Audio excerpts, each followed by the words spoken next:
Good morning, welcome to Breakfast with Louise Minchin and Charlie State. Our headlines for you at 6 o'clock. The Prime Minister says mass lateral flow testing could be the key to reopening the toughest nuts to crack: cinemas, theatres and nightclubs.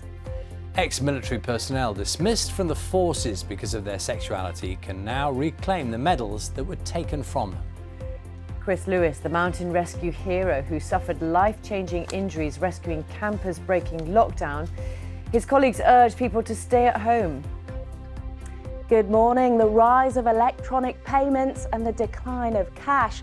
The limit for contactless transactions could rise to £100. But is this the beginning of the end for cash? Good morning. We'll have the latest from the cricket, where it's not looking good for England and Chennai. Plus, the race for the Champions League spots is hotting up. Chelsea move back into the top four as Timo Werner ends his goal drought. Good morning. Today we've got some rain pushing down towards the southeast, where it will be slow to clear, but behind it a mixture of sunshine and some heavy showers and gusty winds, especially in the northwest. I'll have all the details later in the programme.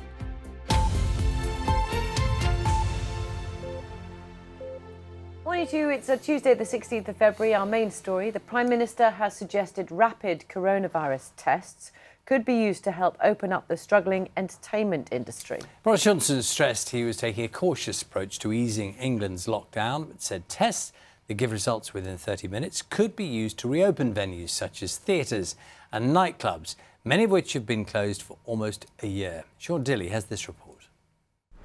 It's a sight we're all now used to, 11 months on, and the doors to many bars, clubs and theatres have remained closed, unable to safely welcome guests since the curtain came down last March.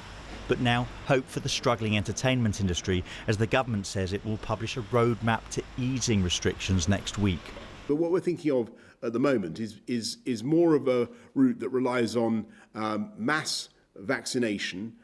And as you know, we intend to vaccinate all the adults in the country by the autumn, plus lateral flow testing or testing, rapid testing for those bits where it is that have been the toughest nuts to crack, as it were, such as nightclubs or theatres, those parts of the economy we couldn't get open last year.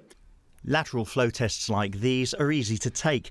They can indicate whether someone is likely to be currently infected within half an hour, potentially reducing the risk of transmission.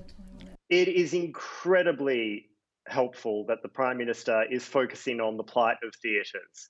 They have been the first hit by this pandemic and are likely to be the last sector that will return. And so any measure that can help theatres return safely is incredibly welcome. The pace of any gradual return to what might be called normality is likely to centre around the success of the UK's vaccination programme. And so far, good news, as targets set 6 weeks ago have been beaten. England, Scotland and Wales have now offered the vaccine to the top 4 priority groups. Northern Ireland says it will by the end of the month. Nearly 238,000 people had their first jab in the latest 24-hour period, which takes the UK's total to more than 15 million. The government has said that reopening schools in England would be its top priority when restrictions are eased. They've been closed to most students since January, but ministers have said they want school gates in England to start to reopen to all pupils as early as the 8th of March. The government's roadmap to lifting lockdown will be published next week. It's expected to set out a possible timeline for a cautious but irreversible lifting of restrictions. But the government is clear on one thing: no decisions are yet final. Boris Johnson says anyone claiming to know what will be said before plans are published is speculating. Sean Dilley, BBC News. Scotland's First Minister will announce later whether more pupils will start to return to classrooms from next week. This could include children aged 4 to 7 at primary schools and some secondary pupils for coursework. Nicola Sturgeon has said she's very keen to begin the phased return of younger pupils to school.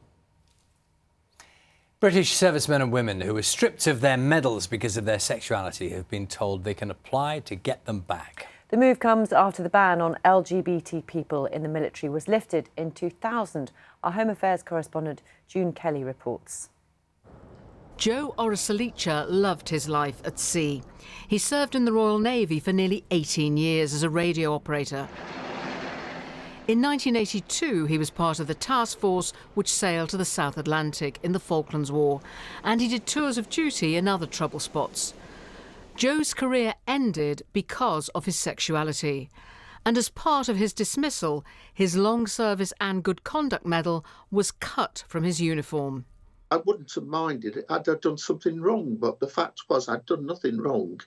The Ministry of Defence made a trumped-up charge against me and kicked me out purely because of my sexuality. This war veteran mounted a personal battle to get his medal back. He had to resort to legal action against the Ministry of Defence, and in 2019 they settled his claim. Joe received his medal and an apology.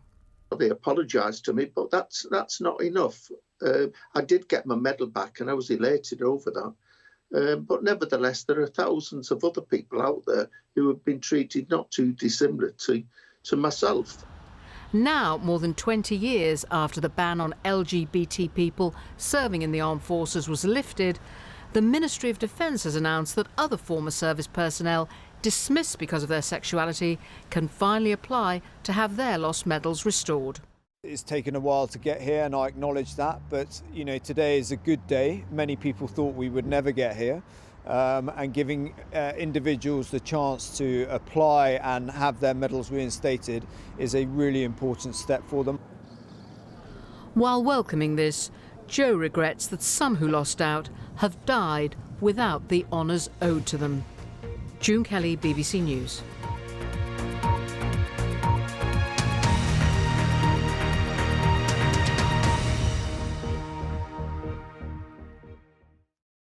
See the headlines as they happen and watch BBC News live in the app and get the full story with bbc.co.uk/news. Follow the story for all the latest with BBC News.